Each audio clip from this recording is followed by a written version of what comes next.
Destroying. Okay, we're recording. On 3 we start our streams and start casting. 3, 2, 1. Let's try that again.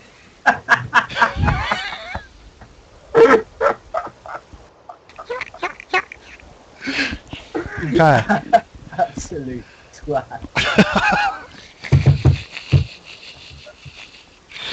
Did you start? Okay, I haven't actually. We can trim this. We can trim this. It's fine. Okay, so start the recording. Then count us in. Okay. 3, 2, 1. Well, good evening. My name's Statcat, and I'm here with my friend. Skwishy, how's it going? Hi, Skwishy. You all right? Yeah, not bad. Looking forward to casting a few games of StarCraft with you tonight. Looks like we've got a PvZ on our hands here. We do, and it's not just any Z. No, indeed. Who have we got? Who have we got?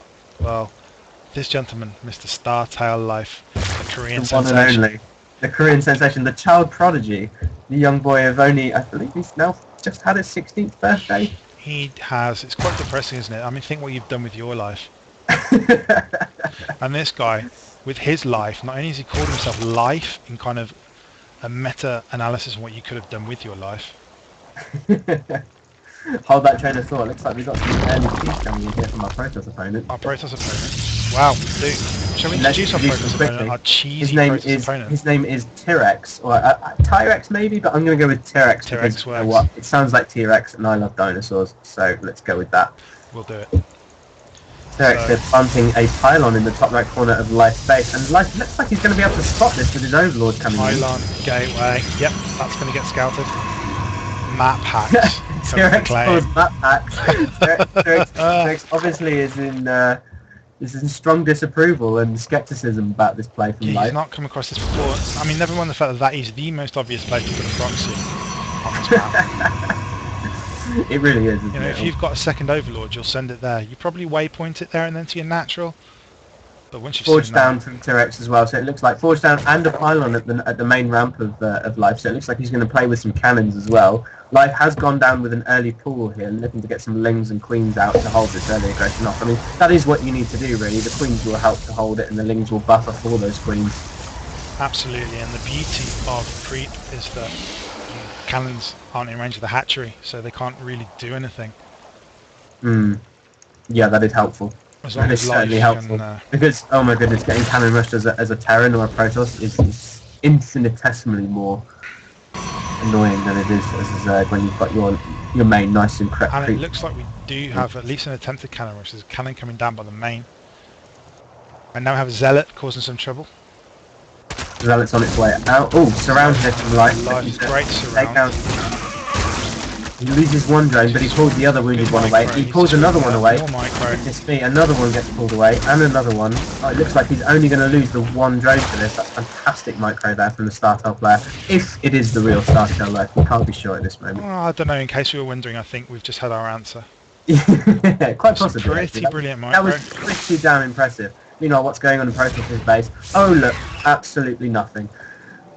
So the whole game is currently contained in Life's main. He's barely remembering to make probes. He's currently got 14 probes mining, and he's all about this early aggression. There's a bold queen here trying to focus down this pylon. Let's see if she manages to get away. I mean, if I was a queen right now, I'd be really, really pissed as well. It's certainly doing a reasonable job. She took the shields down. Gonna back away from now and inject and then presumably head back over. Second queen pops out as well. So I think Life is pretty much safe for now. It looks like he's got the static defense. Fine has arrived. He's got ample dragons. He's got his queens out. You know, Zealots aren't really going to be a threat to him right now. What he wants to do now is break this, get his expansion up, see if he can get anything done with lings. There were a couple of lings sent down to Tirex's main here. There's one still remaining. I believe he did kill the other one. I mean, they're not going to get a lot done either, but you know, at least he's able to see what his Protoss opponent is doing in his main, which, as we said before, is absolutely nothing. He's now planting down his expansion on his Life will scout that immediately. Life will scout that immediately with his Overlord. And these Zealots and Tirex have decided to kill one It drone. looks like Life's now going to break this container. He's going to have a go at least. It's got 2 queens on it. It's got lings on it. It's flying brawlers there. Yep, Wings helping to focus down that cannon while buying time for the Spine Crawler to finish burrowing. But Spine Crawler is up, focusing down some Zealots. That cannon is not lost to this world. There it goes. And these Zealots do manage to power their way through these Zerglings, it looks like, but I don't think they're going to be able to get through the rest. And no, one does get down. The killer drone on its way down to try and build an expansion, but meanwhile the Zerglings are able to polish off the pylon. Absolutely, and when that pylon drops, the Protoss will be supplied luck. So Live's done himself some real favours here. Everything that Tirex has got on the field now is what he can have if he builds another pylon. Oh, these Zealots getting themselves surrounded here. Beautiful micro from Life. Oh, just escaping that surround there, but those Zealots are so wounded. It's too much. They're dead. Live's got his Expo up. Live's got his Expo up, and I Gateway, presumably a Walking Dead. I believe the pylon in the top right is going to be going down fairly shortly as well. Meanwhile, Tirex has gone for a non-traditional Forge Fast expand, given that it's at 7:30 in the game. But he does have the gateway in the Forge back up in his natural, and he's got another gateway coming up to sort of create more of a wall there. So it looks like he's going to try and wall himself off, and in the hopes of holding back whatever aggression might be coming from Life after this, because you might expect a somewhat irate rogue player to want to try and counter-attack you right now. Absolutely. Now, it's a late Forge Fast expand, but at the same time he does have in his favour the fact that he forced Life to respond to that disgusting cheese early on. Yeah, and in fact, if he's really taken advantage of that. If you look at the pros count, it's now currently 33 pros, 25 drones. So the macro lead is certainly in favour of our Protoss opponent here. And Zerg never wants to give the macro lead to Protoss. No, that only ever tends to end badly. Yeah, I mean, the fact that his nexus went down, a good 20 to 30 seconds before the natural hatchery of Life, it's just indicative of the huge macro lead that he was able to achieve with that early cheese. I mean, good for him that he was actually able to macro out of it. But let's face facts here. Life has managed to get up his third. Looks like it's going to go up uncontested. He's reset pretty much the tech of his Protoss opponent, who is now only just started Warp Gate, and he's now able to drone up completely contented and unthreatened. And I think he's in a strong position. The thing that really impresses me about Life's play here is with his overlords, he's seen everything. He's got another overlord in position that presumably cannot see. Yes, it has seen that Warp Gate has started. Life may be down in macro at the moment, but he's taking his third. He's saturating his natural. He knows exactly what our Protoss player is doing. Yeah. Whereas our Protoss player here, Tirex, has gone for a cheese. It's not worked. He's kind of in the dark now. He certainly is. He's contained on two bases, let's be honest. Meanwhile, Startel Life managed to sneak an overlord in, this one here that was positioned on the main. Scouted the first robo going down, but there's actually a second robo going down in the natural. Now, is this a mistake, or is this some brilliant all-in strategy that we've yet to encounter in the meta game? Because I'm not currently aware of any two robo builds. It's pretty funky, but let's see what Tirex is actually able to do with this here. It seems like he's asking an awful lot from the resources he's got. I mean, he's got basically no standing army. Yeah. So he's got everything he wants to take to Life, he's got to produce from now. It is basically no standing army. And he's actually throwing down a Robo Bay as well, so he's going to be going for Colossus. He's got one Immortal on the way, and he's going to be going to Colossus with 6 gateways following this. That is a gateway explosion. Meanwhile, what's Life got to defend here? He's got a Roach Warren coming down, he's got +1/+1 on the way, he's got Burrow on the way. That's going to come in handy. It's always good to see Zergs going Burrow, and he's got his lair tech about halfway done. I think favour Life in this engagement? I think going to struggle. Tirex is banking on Life leaving him alone for a good 3 or 4 minutes, and that ain't going to happen. Life has got Lings at the front. Presumably he's going to poke. Yep, he pokes through the Ling. He saw the Immortal. He saw the Robo. He may have even seen the Robo bait. No, he didn't quite see it, but he certainly saw the Robo and the natural. Still, and here come more Zerglings now. So unbeknownst to Tirex probably thinks a 2-base all-in is coming. Tirex has not scouted that third, which now is fully saturated from Life. I mean, admittedly, Life only has Lings out on the field, but if Tirex makes a false move here, he's got 14 roaches in production and 14 Lings, so he's not going to be without an army when this push comes. And I'm worried that Tirex may in fact be without an army. It's very light on the ground. Having said that, he did get those 6 gates earlier, and he's now got a nice collection of Zealots moving out here with a Warp Prism and a few Sentries and an Immortal. going to be following this up with the Colossus, which is just popped on its way out, and this is a fantastic all-in from Tirex. Oh, it looks like this I'm Colossus not a is... fan. I don't think he's got enough damage. Have to see. I mean, it's a smart play from Life him. retreat. It's a smart play from him, knowing that he had the macro advantage, knowing that he had the time to be able to get these up. Absolutely. Oh, run by here from Life, though. Now this is an interesting counter-attack. Sneaks a lot of Zerglings into the main. Gets him just before the wall off is created. And what's Tirex going to do? No, he's going to pull Tirex back. On. He's just Tirex is just pressing on. He's held up. Yes, he's gone for it. Fake straight scenario. Saying screw this, I'm all in. Life has roaches and lings at home. Life has spine crawlers out in the wilderness. And look at the Life supplies. holds this. Look at the supply Statcat. Life rocketing ahead. To 95. Meanwhile, Lings are absolutely carving their way through the probes in the main. And look at the surround here. Absolutely glorious. The forces go down, the Colossus is there, the Spectres getting surrounded, forces were placed once, but now they're gone, and Tirex is completely defeated. No Vogin, no V. Wow. So, that ended quickly. That escalated quickly. Didn't it just? Goodness me. And what really impressed me about that was just how one-sided that final engagement was. I mean, Life just crushed. Well, the decision making was flawless. I mean, Life knew that he had a decent standing army back at home. Absolutely. He had his Zerglings out front. That pool of Zerglings in was just a fantastic idea. We often, there's that whole pun goes around, you know, that whole Life finds a way thing. And here it wasn't so much Life finding a way, it's Life utterly dominating. I mean, he absolutely pwned that engagement. And just look at the pause screen here now that the replay is complete. Look at the final view of this engagement. See the roaches all completely encircling the Protoss force. This is beautiful. It's fantastic engagement. Absolutely overwhelmed. Tirex outclassed here, I'm afraid. He was, and the thing that impressed me about Life is that when he got cheesed, he stayed composed and he did what he needed to do to fend it off effortlessly. I mean, it's Life. I mean, we say he was composed. To be honest, he's probably just checking his phone and going on Twitter and being like, "Oh lol, getting all in, getting cheesed. Better actually do something about this." You know, puts his phone down, then quickly maxes out some like queens and zerglings or what have you. It wouldn't surprise me at all. And then he double expands. Goes on League of Legends for a bit and is like, "Oh lol, better go back to my StarCraft game." Gets his macro on, and Tirex really. Tirex was all on that cheese.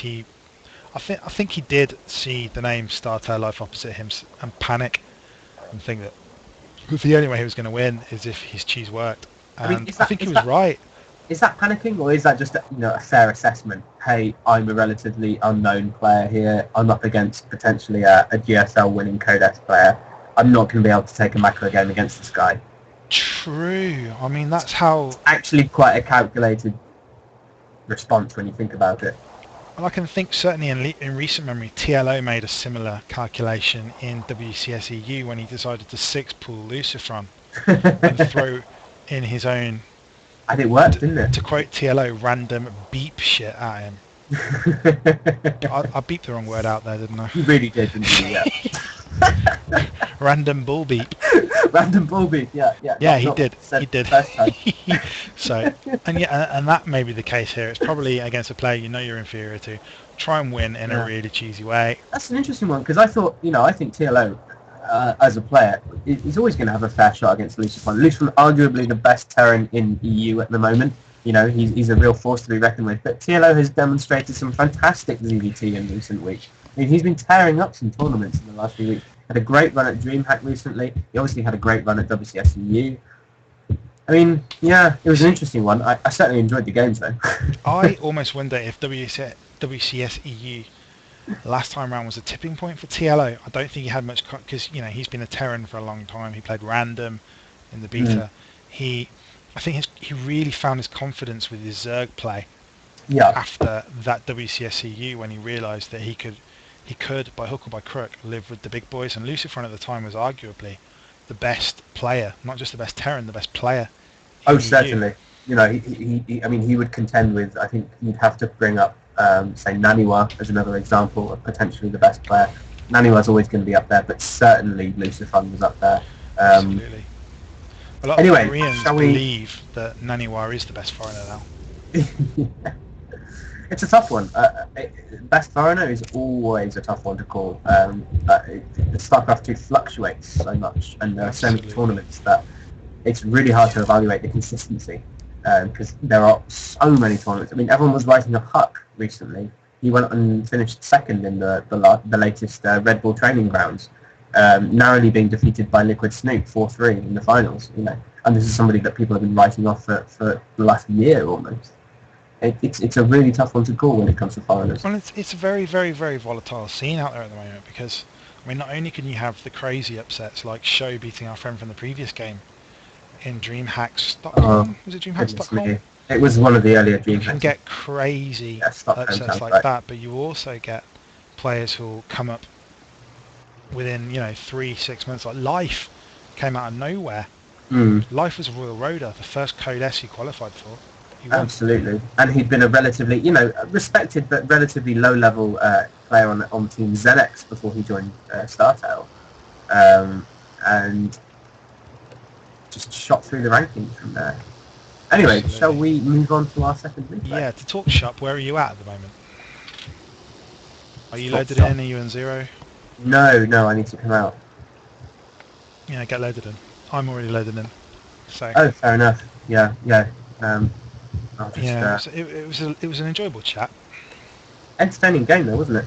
I think that really demonstrated life. I mean, we still don't actually know if that was the real life or whether it was Foster. But wouldn't it just spoil everything if it's a map hacker? It would, wouldn't it? But then again, it was such a one-sided game, and there were mechanics and micro demonstrated there that would lead one to believe that it genuinely was the real deal. I'd like to believe it was. Plus, myself having personally encountered StarTale Bomber on the EU ladder, I do know that the StarTale players do like to practice random builds on the EU ladder every now and then. How did you fare against StarTale Bomber? Need I ask? Well, let's be honest. I'm a Masters Terran player. I'm not terrible, but I'm nothing on I'm going to him. stop you there. Compared to StarTale Bomber, you are a terrible Terran player. That's true. I mean, I wasn't ever trying to pick myself up there. I mean, I lasted 18 minutes, which I felt was really good. And I know when you come into a game thinking, how long can I last? Yeah, absolutely. And I managed to bag 12 SCV kills, which I was particularly proud of. Moral victories. And granted, that's when TVT is probably my best matchup as well, so... Oh dear. Oh dear. Well, you know what they say, Skwishy, paper teams win paper prizes. Okay, so let's get into this game then. Are you ready? I'm ready. Are you? Yeah, absolutely. Okay. Count us in. Yep. 3, 2, 1, play. Right, Okay. so looks like we've got a TVZ here on... Is this, what's this called? Red City? Is this called Red This City? is Red City. I hate this map. I- I've got this vetoed.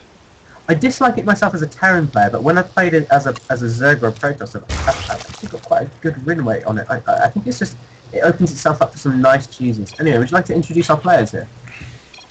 Okay, so my Zergy friend down here in the bottom left, blue, he's called Vogin, we'll go for. Vogin? Asking for any spawns here, wondering whether it is just cross spawns or whether they can spawn in any location. And there's the incredibly helpful response of yes. Yes. And here in the bottom right, giving that response is our Terran player here called Southpaw, who may well be a left-hander from that inference I take from his name. We'll have to find out on that one. But anyway, it looks like he is also opting for some interesting cheesy play, similar to the last game, going for what looks to be the 8-8-8, which, as you're not a Terran player, I will illuminate you on. It is basically you get an 8 supply depot, an 8 barracks, and an 8 refinery, and you opt for the fastest possible Reaper rush. Okay. So he's proxied it out of the way. And this isn't... Now, it's interesting that he's proxied it here, in my opinion, because the natural response of a Zerg player would be to spend his first Overlord across the map, rather than to the bottom right. So it's a bit of a gamble. It's paid off. And we've got a drone scout going out, which also, I mean, a drone scout's not going to pick that up. Well, here's the thing. You would say that the response would be to go across the map, but because the map is 4 spawns and not cross spawns, he's actually in a better position to send his Overlord across the map like this to the nearest base to cancel that one out and then drone scout. because there are 3 possible spawning locations for his opponent. And I suppose he can rule these 2 out immediately. So our Terran player here is actually taking advantage of this and being a real nuisance as a result of it. And it looks like this cheese is actually going to go unscouted. And I suppose from a Zerg point of view, by scouting the bottom right and top left first, you get to those quickest. So yeah, you can then, by process of elimination, decide that it's the top right. This drone is coming past here. Will he actually scout what's going on? And no, he just misses it. No, he won't. Oh, that's so close. So crucial. I mean, how close was he? I mean, about 2 or 3 hacks. I mean, close. it was. Oh my goodness me! Meanwhile, a bunker is up in the main of the Zerg, and the first Reaper is on its way in, and he's already trying to target down some drones here. I mean, this is pretty all in from our Terran player here, but we'll see what he can get done. SCV getting chased away from the. Have to cancel that bunker. Oh, and he does manage to kill the SCV. That's crucial. That's so crucial because denying that bunker. Out now. And I think he's done a fantastic job of holding this off, you know. How's that Terran player going to respond? He's going to stick with it. He's cancelled the bunker. I mean, let's look at this. He got his supply depot on 8. He got his barracks on 8, and he got his refinery on 8. He's just now morphing his orbital, and he currently only has 12 SCVs against. Well, let's be fair, 13 drones, but 13 drones and an expansion. So he's really got to do a bit more damage than this before he can stop the discreet play. I mean, I would argue that Terran has done pretty much 0 damage there. He's killed a few lings, he's killed a few drones. It's not great. It's not worth the investment. We'll have to wait and see. He's down in supply. Far down in supply by about 12 at the moment, 28 to 16 here. He's going to need another depot at this point. We've got 3 Reapers out, but they're not really going to be able to do much. You know, there's 5 lings, there's a Queen out. They're getting chased away. I think Vogin has done a fantastic job of holding this off so far. Absolutely, he's got 1 his Reaper gas falls in to the Queen. place. And it looks like our Terran player here is being shoved back. And another Reaper falls. That's so bad. I mean, they're so costly. It's a 50 gas investment per Reaper. Oh no! And some that's poor. Some terrible glitching is going on there, and that last Reaper does get taken out. Barracks flies home. That cheese is officially out of date. I mean, we could upload that to when she failed, couldn't we? But to be honest, we could do. Not that we want to give those goons any more publicity. I don't know. I am quite partial to the Maximus Black. I don't know. I find him quite annoying. Anyway, we've got a Marine coming out here, and he does chase away this last drone. I'm sure Maximus Black feels the same about me. Yeah, I mean, let's be honest. He gets about 900 viewers per episode, and we're struggling to get 2 at this point. Those 2 being yourself and myself. Absolutely. Anyway, a Marine chasing away this drone scout, and this is probably going to be a relatively one-sided game from here. Well, I mean, what do you think? Do you think Zerg just can do whatever he wants from here, or do you think he still needs to be careful? So, because the Zerg he's been cheesed, he's countered the cheese, he knows roughly what's going on. Yeah. Southpaw, on the other hand, is not stopping the cheese. I'm not particularly keen on what Vogin knows about the Terran's tech path at the moment. Vogin knows the factory's gone down. He doesn't know if Starport's gone down, although he would assume as such. Crucial. In fact, our Terran player is throwing down double Starport, and he's going for 2 Fort Banshee here, which is a lethal combination and an excellent one basically that was very popular in Rings of Liberty, if I remember correctly. We'd have liked to see an overlord getting scouted across here, maybe for the sacrifice. I mean, who knows? I mean, our Zerg player. Get some intel, you know. Our Zerg player does have an overlord hanging out on the right of the map. I wonder if he's forgotten about him. We've got a couple of lings coming just to have a little poke. We're not going to see much. Meanwhile, Lair on the way for Vogin here. And a Roach Warren as well to follow up with. What's this getting here? Evolution Chamber. I mean, he's going to be able to make spores relatively quickly. You no longer need the Evo Chamber to do that, and it looks like he's going for a Baneling bust here. You can see some Banelings morphing in here. 6 on the way. Do you think he's going to get anything done? I mean, it doesn't look like they will be able to. It's a fall-off. Fall-off. You know, there's a supply depot, 2 barracks, and a factory. He will manage to see the starport and the tech lab though, so he should see the Banshees. He does, although if our Terran player has any intention of moving out, I think he needs to lift at least one of his buildings. That was a real fail of a Baneling bust. Oh, but there is a gap in the wall here now. Oh, and he just managed to get through as well. Oh my goodness, what an overstart from Southpaw. Oh dear. Lings are in the main. 2 banshees to get completely up and the Hellier. But you know, the damage is done. Although he's seen the 2-4 banshees, or he's seen the banshees. Still having picked it up. There's still one Zergling going to work in the mineral line here.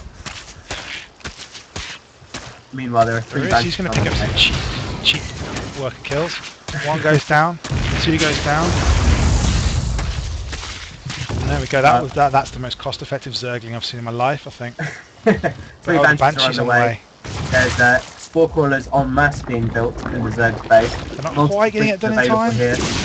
Overseer is here to be able to protect these guys. I think we'll be able to do the transition from the end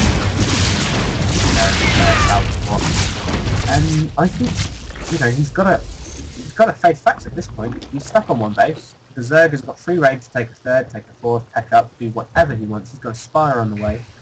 What can the Terran really do in this point? He's pretty screwed, if you ask me. You can say GG.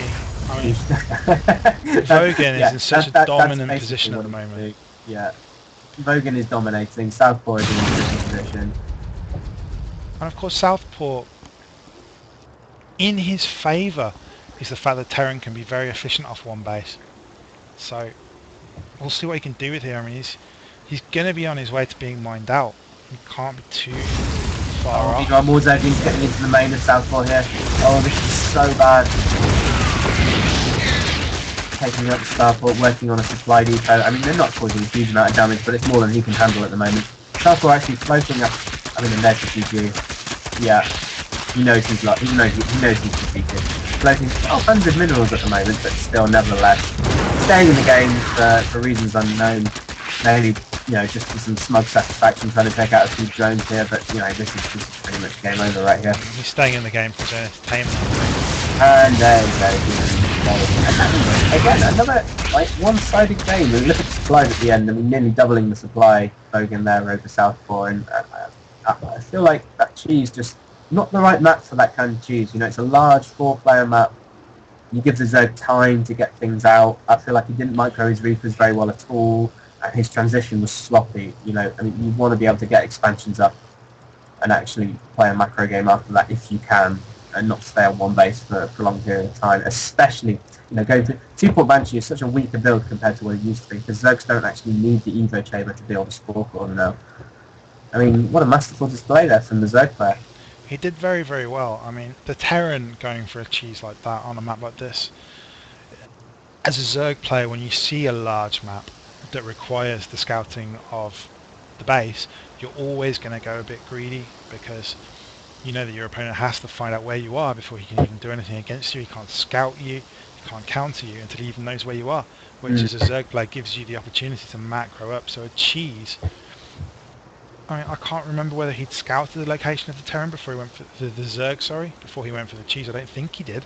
He didn't know, and then that's why he planted the barracks in the middle of the map. I mean, it's he doesn't know where the Zerg could have been at that point, and you know, he built the barracks on 8 supply, so it was a really, really early barracks. So he couldn't possibly have had the scouting intel in time. He obviously obtained that later. Meanwhile, the Zerg actually opted for quite a conservative opening. As you can see at the moment, he never actually got his 3rd base. He's just stuck on 2 base at all this time. I mean, he obviously saw that the Terran didn't have a base himself. I mean, he didn't actually scout for any hidden expos. That's one possibility there. But that's you know what? True. But when you've seen a Terran open with an early cheese like that, you kind of know it's 1 base. Oh, for that point in time, yeah, absolutely. I mean, it's one of the things that Southpaw could have done to try and get himself back into the game or what have you, but I think those Zergling run-bys and the Baneling bust eventually allowing him to get through the wall here and kill off a few SCVs, sure. see the starports, that was game over by that point. And that was just sloppy walling off by Southpaw. Now, the way Southpaw, I believe, should probably have played that once his cheese had failed. If he'd gone for tanks just to give himself a little bit of early safety against Zergling run-bys, he would probably have given himself the opportunity to macro up, because a Zerg is always going to be ahead of you in economy, especially when you've cheesed. and the Zerg's going to assume you're on one base. With that cheese, with the 888, you're on one base. So the Zerg knows you're on two. So you need to turtle up a little bit and run your natural. At least take a second. Force the Zerg to think about his economy a little bit. Because Southpaw basically left... He left a pretty easy to read blueprint on how to beat him. Yeah, and he completely surrendered on the economy war. He completely surrendered on the economy front. Absolutely, and surrendering on economy to a Zerg is crazy. Here's a good analogy. Last year in TVZ, which was a very different matchup back then, in Wings of Liberty 2012,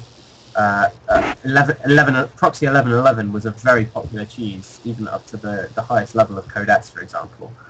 The response, the follow-up, was always a quick double command center. You'd actually go 3cc as a follow-up and get multiple barracks and just pump Marines and then tech up very slowly and just rely on mineral income. And it would have been interesting to see a follow-up, to that effect from our Terran player here. I think the choice to go tech heavy and just go one base double Starport Banshee was just such a huge risk. Such a huge risk. And when you have so few units on the map, tech units, admittedly, but when you have so few units on the map against a two-base Zerg that's pumping lings, you're asking for trouble. Absolutely. Anyway, enjoyable game. Did enjoy that game. Nice to see Zergs holding off the 888. It can be a bit of a pain sometimes. I do feel for the Zergs that have struggled with that in the past. Still, it's nice to see Terran actually having some potent all-ins that aren't 11-11 proxy. But I thought that was well held by the Zerg player there. Probably my personal Southpaw, but well done by Vogin there. Very nice. From my point of view, it's nice to see the apparently underpowered Zerg race winning a couple of games. Oh, definitely. I think a lot of the complaints about Zerg being underpowered are nonsense. We've got a new unit. I mean, the Swarm Host, it's a unit unlike any other in the game, and it took a while to get used to using it. I mean, we've not seen any Swarm Host play in either of these games, but that's added an awful lot. Obviously not this one. I don't think Zerg barely reached lair tech. No, but it's added a lot to the metagame. Yeah, that and the Viper. We've seen the Viper used a bit more often, especially in ZVP. We have. It took Zerg a little bit longer to adapt to its new units than it did for Terran, for example. Terran using Widowmines en masse against Zerg very early on in HOTS, and that's why we saw this huge rise in the win rates from Terran against Zerg. Absolutely, and you would go on Reddit and you would go on Team Liquid and you just see people moaning about Widowmines, asking for a Widowmine nerf, but you don't see that now. People have learned how to deal with them. Absolutely, and you just have to look at the latest statistics about balance, and the game is in fact incredibly well balanced at the moment. In fact, the least balanced matchup has nothing to do with Zerg, interestingly. The least balanced matchup in the game is currently PvP, with Terran... I believe Terran in Korea having about something like a 46% win rate, and that's minuscule. As in the actual imbalance is minuscule. Protoss only having 54%. It's not a big deal at all. Absolutely. That's one buff that would even that out. If they can come up with one buff that won't impact on the versus Zerg game, then you've got that evened out, and then you've got an incredibly balanced game. Anyway, ta-ra Statcat. I enjoyed that cast very much. Ta-ra, Skwishy. That was good times. Good times. Thank you, indeed. All the best. I'll see you back here soon. See you later. Ta-ra. Okay, so I'm just fishing for the stop recording. I almost had a heart attack then. I thought we weren't recording.